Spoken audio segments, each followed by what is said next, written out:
Some questions cross centuries like open wounds. None burns as fiercely as this one. Why did God create the one who would become the greatest enemy of the light? Before the rebellion, before the war, before the first human breath, there was a moment when heaven shone without a single shadow. And in that moment arose a creature shaped to reflect glory. There was no flaw, no threat, nothing that foretold collapse. Yet the fall began in silence, in the place closest to the throne, in the heart that should have remained pure. And what was born within him did not come from outside. It came from the radiance he admired for far too long. Today, we return to the beginning, to the moment when light drifted from its own source, to the day heaven discovered that even perfection can turn against the Creator. This is the beginning of the story that opened the door to all evil. The story of the creature who walked among fire and chose to set the universe ablaze. Prepare yourself. The origin is not what you imagine. May the path through shadow reveal what so many try to hide. The Valley of Redemption. Before any conflict touched the heavens, creation lived in such absolute harmony that no creature could imagine anything drifting from its course. Glory flowed without effort, and everything breathed in perfect order. It was in this realm, wrapped in light and reverent silence, that the Creator shaped a singular being, not out of necessity, but intention. Lucifer arose as a guardian cherub, fashioned to remain close to the throne. His presence amplified worship, his beauty reflected glory, and his role was carried out with tranquil perfection. Nothing in his form hinted at danger. Heaven held no language for pride or doubt, and the hosts had never conceived the possibility of fracture.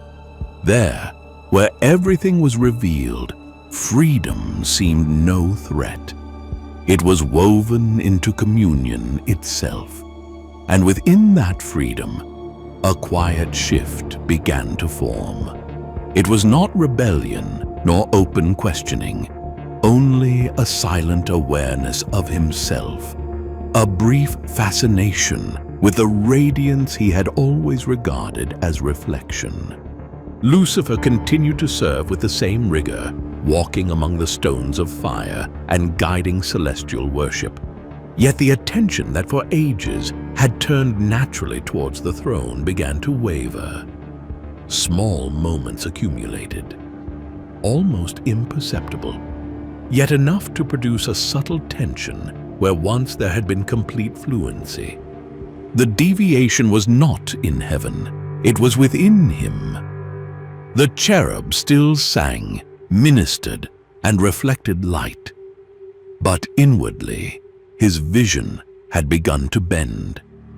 What once flowed outward now paused for an instant, and that moment was enough for perfect harmony to meet its first shadow. Light ceased to be passage and became contemplation. And in that smallest point, invisible to the universe, the seed that would divide heaven found room to grow. The change in Lucifer did not appear as an act, but as a perception. He remained within the realms of light, walking through the corridors near the throne, fulfilling every duty with impeccable precision. To any celestial observer, nothing seemed altered. The cherub shone as he always had, resonated as he always had, inspired as he always had. Yet within the depths of his consciousness, something was growing with the slow pace of profound things, the habit of looking at himself. What had once been only the reflection of the Creator now became an object of contemplation. It was not declared pride, nor open ambition, only a silent curiosity about his own radiance, a brief recurring thought that met no resistance because heaven had never known suspicion. And the more this thought returned, the more the light ceased to pass through him. It lingered a little longer than it should, creating a strange, almost pleasant sense of centrality. Lucifer did not deny the throne. He did not question God. He merely began to consider, in portions too small to be perceived, the possibility that his beauty carried value in itself. This subtle awareness produced an inner shift. The focus that once flowed naturally outward now found a point of rest within him. Heaven was unchanged, but the harmony in his heart had already begun to twist. This deviation, still without a name, was slowly shaping a new understanding of himself. Nothing violent, nothing abrupt, only a different direction, like a note that insists on lingering in the air when it should dissolve into the melody. And so, through an idea as small as it was dangerous, Lucifer began to experience what no creature had ever felt: the temptation to assign meaning to his own brilliance. The universe did not perceive it, nor could it. Heaven had no conception of shadow, but in that silent moment, desire found space. And once found, it would not retreat. The thought that had once appeared as a brief visitor began to remain. Lucifer no longer merely recognized his own light, he interpreted it. The reflection that once existed to direct worship now became a measure, a silent reference by which he evaluated his own worth. The cherub still occupied the post closest to the throne, yet that place began to acquire another meaning. No longer the privilege of serving, but the subtle suggestion of deserving. This inward shift did not manifest in words. It was a change in the direction of his gaze, a different way of perceiving the space around him. The glory that once filled him with reverence now reached him as something that, in a certain sense, could be possessed, not as rebellion, but as possibility. And this possibility was too new to ignore. In heaven, everything responded to transparency. Created beings lived in absolute openness, where thoughts were as clear as actions. But Lucifer discovered a territory that did not exist there, the territory of a thought that did not overflow. For the first time, something within a creature remained contained, not through an intention to conceal, but because heaven itself did not know how to interpret the idea forming within him. It was like hearing a note insist on standing by itself, creating a faint vibration that no longer followed the melody of the others. This interior silence produced an almost imperceptible tension. His voice still guided choirs, but the purity of movement no longer flowed with its former natural ease. There were moments when worship seemed to lose direction, small pauses that no one would notice, except the cherub himself. And each pause grew deeper, for this new sense of identity was expanding within him without yet confronting anything outwardly. Lucifer did not desire the throne, not at that moment.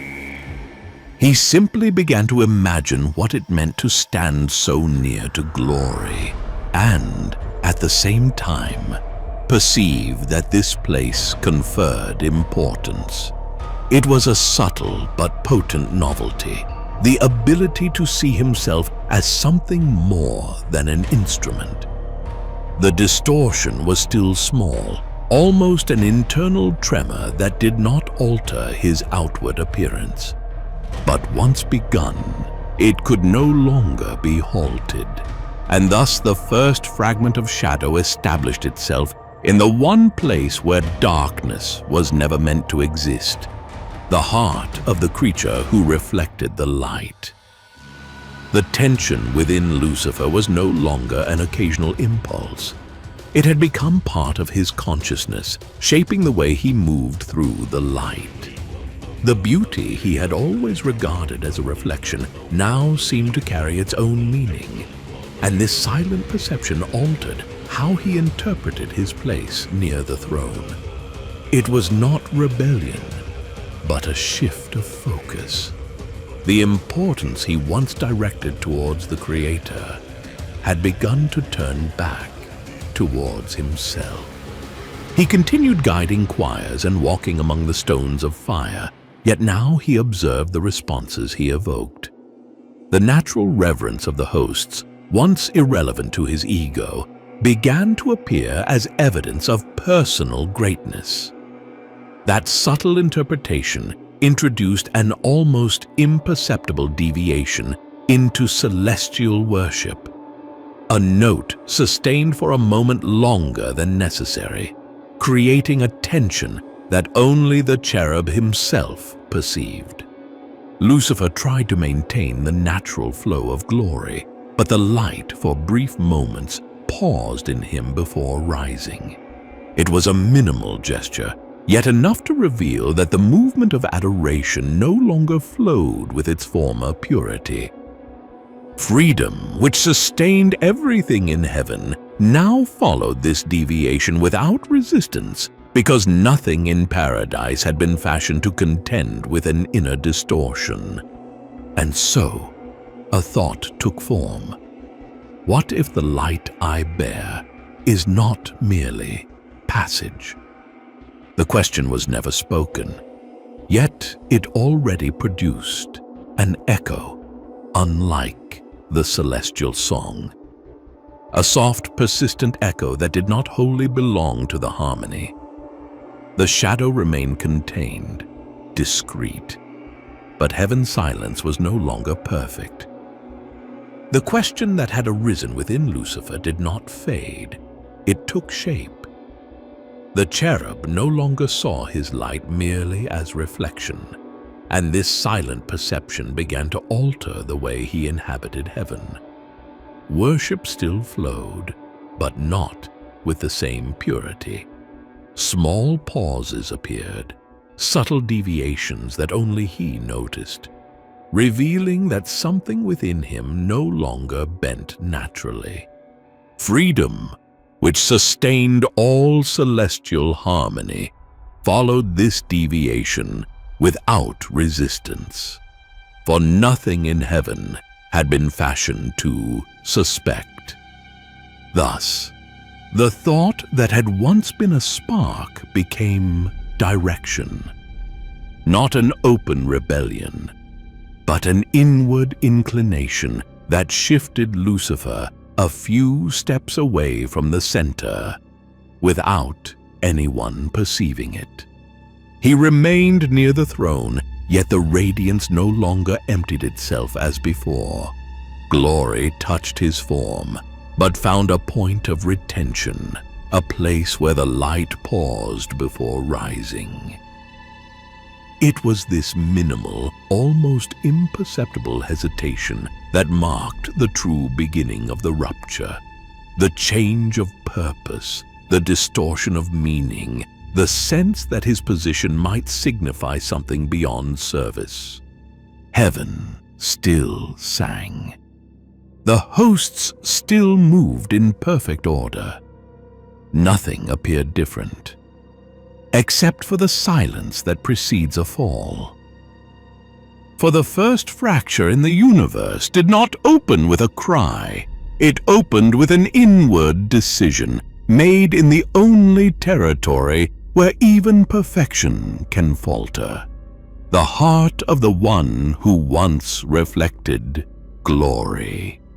And so, before any battle existed, before heaven witnessed rebellion, harmony was already broken. A shadow had found place within the light. And when that happens, the universe does not collapse at once. It simply waits. It waits for the moment when silence reveals what has already been decided.